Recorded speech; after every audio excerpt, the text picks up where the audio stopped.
अऊज़ु बिल्लाहि मिनश शैतानिर रजीम। बिस्मिल्लाहिर रहमानिर रहीम। वद्दुहा वल्लैलि इज़ा सजा मा वद्दअक रब्बुक वमा क़ला वलल आखिरतु खैरुन लक मिनल ऊला वलसौफ युअतीक रब्बुक फतर्दा। अस्सलाम वालेकुम एवरीवन, क्या हाल चाल है? कि ना सब खैरियत होंगे। आज की मेरी न्यू वीडियो में आप लोग वेलकम। वीडियो को स्टार्ट करने से पहले जो लोग चैनल पर नए हैं, जिन्होंने चैनल को तो सब्सक्राइब नहीं किया, चैनल को सब्सक्राइब करें, साथ ही बेल पर न्यूज़ दबा के और पकाते वीडियो को लाइक करें, शेयर करें, प्यार से कमेंट करके अपनी यादें आप लोग हमारी वीडियो कैसी लगती है। रेगुलर बेस पे हम कोई ना कोई स्टोरी सुनते हैं, कोई ना कोई बयान सुनते हैं या फिर कोई ना कोई किस्सा सुनते हैं, कुछ ना कुछ सीख रहे हैं रेगुलर बेस पे। आज भी हम एक सामने जो कल एक सीरीज स्टार्ट की थी, आज हम उस सीरीज का एपिसोड 2 में है, उमर सीरीज एपिसोड 2 जो आज हम देखने वाले। तो टाइम वेस्ट के बगैर बैक नहीं लगे अपनी वीडियो को प्ले, आप लोग चैनल को सब्सक्राइब से करके अपनी वीडियो स्टार्ट।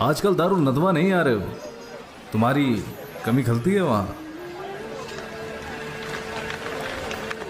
हाँ, मैं थोड़ा मसरूफ हूँ, आप लोग खुद ही संभालें। ना मालूम अबू बकर को क्या हो चला है। अब ये हमारी मजलिसों में भी नहीं आते और ना ही ज़्यादा लोगों से बात करते हैं। ज़रूर कोई गंभीर मसला है जो हमसे छुपा रहे हैं, वरना ये तो हमेशा आगे रहने वालों में से हैं। कैसे हो मेरे भांजे उमर? मैं खैरियत से हूँ जब तक मेरे सारे मामा खैरियत से हैं। तो फिर हमारे साथ चलो, या तुम भी कहीं मसरूफ हो? मैं भी, मुझे मेरे लोगों से कोई दूर नहीं रख सकता। चलो चलो।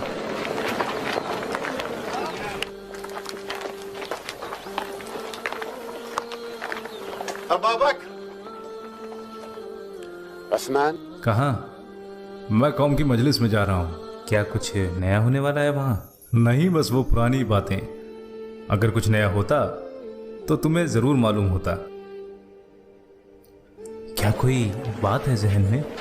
अगर तुम मुझे बताना बेहतर समझो तो शायद मैं तुम्हारी कोई मदद कर सकूं। हाँ, अगर मैं कहूँ वाकई कोई बात है जो हम सब के लिए बेहतर है और मैं ज़्यादा से ज़्यादा अपने लोगों को इस बारे में बताना चाहता हूँ। तुम मेरे सबसे ज़्यादा करीब हो और तुम मेरे। लेकिन बात क्या है? आज मजलिस को छोड़ो और मेरे साथ चलो। अच्छा, एक बात बताओ, तुम अपने भाई के बारे में क्या सोचते हो?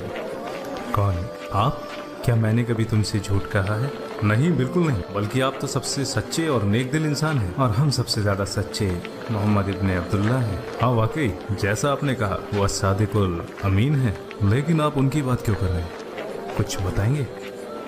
हाँ, बताऊंगा, लेकिन पहले एक वादा करो, तुम इसका जिक्र किसी और से नहीं करोगे। तुमने वाकई मुझे परेशानी में डाल दिया, मैं वादा करता हूँ। लेकिन मुझे अब लगने लगा है ज़रूर कोई गंभीर मसला है। हाँ, वाकई ऐसा है।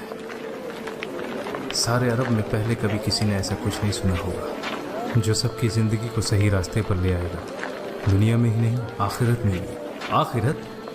या आखिरत क्या है?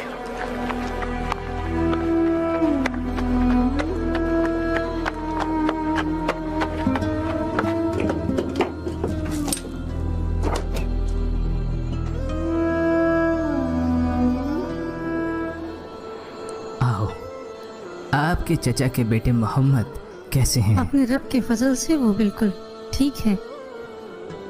कौन रब? मैंने आपको आज उनके साथ पहाड़ी रास्ते पर देखा था। आप वहाँ क्या कर रहे थे? मेरी तो कुछ समझ नहीं आया।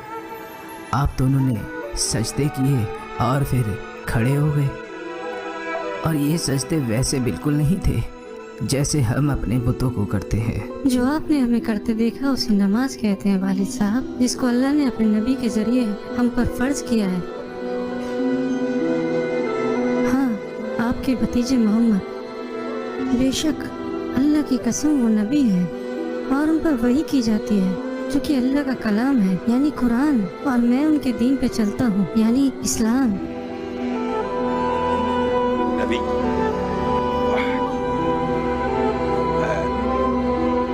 इस्लाम। आपने बहुत कुछ कह दिया मेरे बेटे। आओ बैठो और मुझे अपने इस दीन के मुतालिक और बताओ इस दीन से मुराद क्या है? कहाँ जा रहे हो अम्मार? मुझे कुछ काम है अब्बा जी। तुम हमेशा कुछ ना कुछ काम का बहाना बनाकर चले जाते हो, और जब भी मैं पूछता हूँ मुझे कुछ भी नहीं बताते। मैं यहाँ अकेला रह जाता हूँ। ऐसा क्या काम करते हो जिसका मुझे इल्म नहीं? अब तुम कहाँ जा रही हो? मैं तो अबू अल हाकम इब्न हिशाम के घर जा रही हूँ। उनकी बीवी ने मुझे बुलाया है, शायद कुछ काम है। ये कहो कि उनको आपसे अपनी खिदमत करानी है। उनके खुद के भी तो नौकर हैं। उनका नौकर बीमार है और इसके अलावा बनु मखसूम हम पर हक रखते हैं। हाँ, साथी हैं, गुलाम नहीं है, और वो आज भी आपसे गुलाम औरत की तरह ही व्यवहार करते हैं। उन्होंने आपको आज़ाद तो कर दिया, मेरे अब्बा से शादी भी करा दी, लेकिन वो आज भी हमको गुलाम ही समझते हैं। चुप हो जाओ अम्मा, तुम हमें ऐसी परेशानी में न डालो जिसका कोई हल नहीं है। उनके हम पे बहुत एहसान है। जानते हो, जब मैं यमन से यहाँ आया था तो मखसूम कबीला ही था जिसने मुझे आसरा दिया और मेरी हिफाजत की और मुझे अपना साथी बनाया। अब मेरी रूह पर सिर्फ उन्हीं का ही हक है। इस रूह का मालिक उसका बनाने वाला है। क्या कहा इसने? मेरे बेटे, वो आपको हक के रास्ते पर चलने के लिए बुला रहे हैं। आप हमेशा उनके साथ ही रहना, और जब तक अल्लाह की मर्जी ना हो तब तक इस बारे में किसी और से जिक्र भी नहीं करना।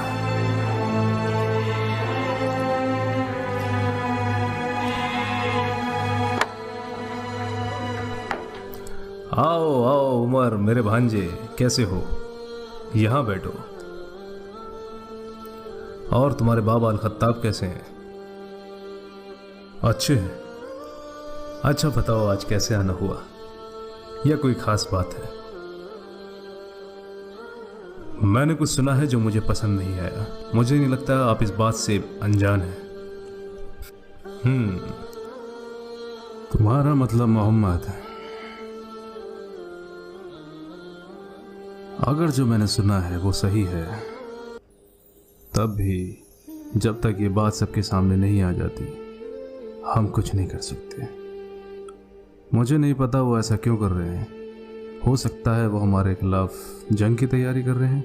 मुझे पूरा यकीन है कि वो चुपचाप अपना दीन फैला रहे हैं और उन लोगों को शामिल कर रहे हैं जिन पर वो विश्वास करते हैं।